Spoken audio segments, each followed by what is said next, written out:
ഞാൻ എൻ്റെ ഒരു ദിവസത്തെ 8 ആയിട്ട് ഡിവൈഡ് ചെയ്തു. അതിൽ ആദ്യത്തെ 8 hours സ്റ്റഡീസിന് വേണ്ടി പക്ക മാറ്റി വെച്ചു. ബാക്കി എന്ത് കിട്ടിയാലും ബോണസ് എന്നുള്ള രീതിയിൽ തന്നെ. എല്ലാ ദിവസവും ഓൾറെഡി ഞാൻ 6 o'clock to 7:30 ആണ് എൻ്റെ കിച്ചൺ വർക്കുകളെല്ലാം തീർത്തുകൊണ്ടിരിക്കുന്നത്.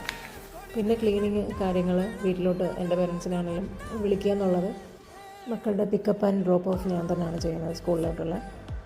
പിന്നെ എൻ്റെ ഒരു പോക്കറ്റ് മണി എന്നുള്ള രീതിയിലും അല്ലാതെ എനിക്കും ഗുണം ചെയ്യുന്നത് കൊണ്ട് ഞാൻ ട്യൂഷൻ എടുക്കുന്നുണ്ട്. അത് ഒരു 2 hours ഉണ്ട് ആ വഴിക്ക്. അങ്ങനെ പിന്നെ ഫുഡ് കഴിക്കുക, അവരെ ഫീഡ് ചെയ്യുക, അവർക്ക് ഫുഡ് കൊടുക്കുക, അതെല്ലാം കഴിഞ്ഞിട്ട് അത് ഞാൻ ആ 8 to 9 hours തീർക്കാൻ നോക്കും. പിന്നെ എനിക്ക് പഠിക്കണമെന്ന് വെച്ചാൽ അവരെ പഠിപ്പിക്കാൻ പറ്റത്തില്ല. സോ അതുകൊണ്ട് അവരുടെ സ്റ്റഡീസും കാര്യങ്ങളും അങ്ങനെ 9 hours പോകാറുണ്ട്. ഈ 9 hours കഴിഞ്ഞാൽ ബാക്കി ആകെ ഉള്ളത് 15 hours ആണ് ടോട്ടൽ. അപ്പോൾ ഞാൻ നോക്കിയപ്പോൾ എനിക്ക് മാക്സിമം സ്റ്റഡീസിന് വേണ്ടി എടുക്കണം എന്നുള്ളത് കൊണ്ടും ഞാൻ സ്റ്റഡീസിൻ്റെ 8ൻ്റെ കൂടെ ഒരു 2 hours എടുത്തിട്ടുണ്ട്. 10 hours ആണ് ഞാൻ ഒരു ദിവസം പഠിക്കാൻ മാക്സിമം നോക്കാറുള്ളത്. അതിൽ നമ്മൾ തളർന്നു പോകുന്ന ദിവസങ്ങളുണ്ടാവും, അത്രയും പഠിക്കാൻ പറ്റാത്ത ദിവസങ്ങളുണ്ടാവും. പക്ഷേ എങ്കിലും ഞാൻ അത്ര എത്തിക്കാൻ നോക്കാറുണ്ട് മാക്സിമം.